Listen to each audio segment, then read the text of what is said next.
Awalnya saya kerjakan sendiri 15-16 jam, saya kerja di dalam lab 6 bulan, 7 bulan tidak ada libur sama sekali. Saya bekerja 7 hari seminggu. Di saat ini dari semua vaksin, cuman vaksin AstraZeneca saja yang memutuskan untuk tidak mengambil profit demi kemanusiaan.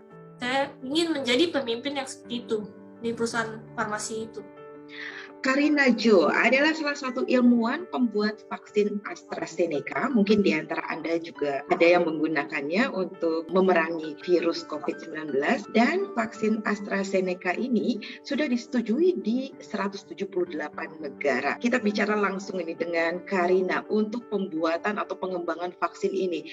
Tentunya bukan hal yang mudah karena dalam waktu singkat harus segera tersedia. Dan kita ingin tahu nih, Karina sebagai ilmuwan sendiri, salah satu dari tim utama untuk pengembangan vaksin AstraZeneca, tantangannya ketika pengembangan vaksin itu sendiri? Ya, problemnya adalah waktu dan tenaga kerja. Waktunya, karena kita membutuhkan vaksin COVID ini untuk uji klinis. Dan setelah uji klinis harus produksi skala besar untuk mensuplaikan masyarakat global. Waktunya yang diberikan ya adalah sangat sempit. Sedangkan prosesnya kan belum dibuat. Saya ada waktu itu bulan Januari, cuma ada data dari shaker flask yang 30 mil. Sedangkan waktu itu dalam 1 bulan saya harus scale up untuk 200 liter. Itu pun skala yang paling kecil. Jadi ada yang 200 liter produksi, ada yang 1000 liter produksi, ada yang 2000 liter sampai 4000 liter. Jadi 1,5 bulan itu ya harus banyak bekerja lah untuk membuat prosesnya supaya bisa mendapatkan vaksin COVID untuk uji klinis. Dan juga kan pada saat itu di akademi ya, di universitas, biasanya proyek itu ditangani oleh satu postdoc.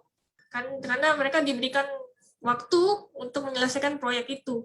Sedangkan kita tidak ada waktu dan saya waktu itu cuma sendiri di dalam lab. Kan saya ada bos dan project manager, jadi tim intinya ada 3, cuman kan mereka tidak bekerja di dalam lab, mereka ada tugas masing-masing. Dan untuk merekrut tenaga kerja pada saat pandemi juga susah kan, skillnya harus yang khusus dan harus perlu training bertahun-tahun. Jadi di genre ini belum ada yang skillnya seperti saya gitu. Selnya kan yang virusnya berkembang biak di dalam sel, harus proses purifikasi juga. Tapi kan prosesnya nggak satu, yang kita coba ada bermacam-macam gitu. Jadi waktu itu awalnya saya kerjakan sendiri 24 jam sebenarnya nggak cukup.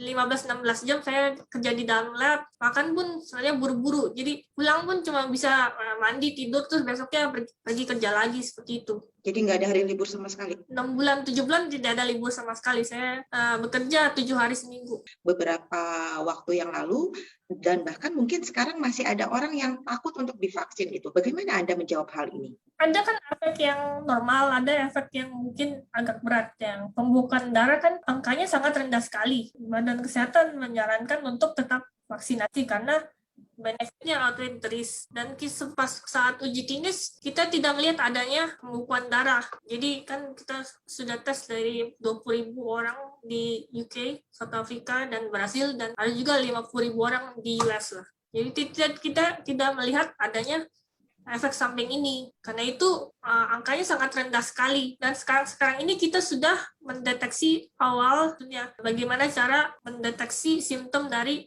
pembukaan darah ini dan kita bisa kasih treatment lebih awal lah. Jadi tidak akan terlalu parah efek sampingnya. Saya juga kan dapatnya vaksinnya AstraZeneca. Ya kalau tidak mau efek sampingnya seperti itu ya minum paracetamol. Dianjurkan dari dokternya. Untuk varian Delta, tapi dia juga sangat baik untuk menangkal varian Delta ya? Ya, jadi menurut data dari UK dan Kanada, vaksin yang sudah diterima di negara-negara ini masih sangat efektif untuk menanggulangi varian dari Delta ini. Efikasi untuk maksudnya mencegah ke rumah sakit atau mencegah sakit yang parah atau mencegah angka kematian sekitar di atas 90% ke atas. Apakah dengan digunakannya vaksin ini nih, di 178 negara bahkan ini ya, ini sudah memenuhi harapanmu dalam menekuni bidang yang kamu geluti selama ini, bioteknologi? Masih awal lah, saya masih belajar dari atasan saya, dari profesor yang lain. Jadi ya perjalanannya masih panjang. Mimpi-mimpi kamu sendiri apa, cita-cita kamu setelah ini? Cita-cita saya semoga saya bisa terus mempunyai profesi sebagai ilmuwan yang khususnya untuk bioprocessing ya, process development for manufacturing.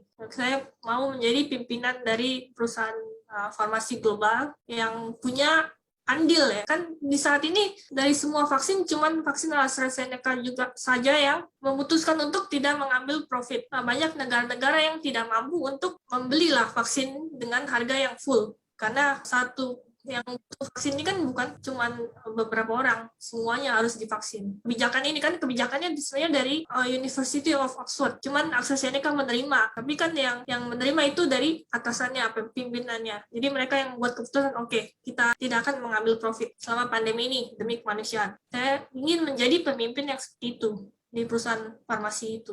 Karina, apakah kamu melihat kira-kira kapan ini pandemi ini bisa berakhir? Saya tidak bisa reka lah kalau kapan pandemi berakhir. Jadi saya bisa harus memberikan masukan saran kepada orang kalau mau pandemi ini berakhir, masyarakat harus mengikuti protokol kesehatan dari pemerintah dan mengikuti program vaksinasi. Nah, itu adalah cara-cara untuk keluar dari pandemi ini.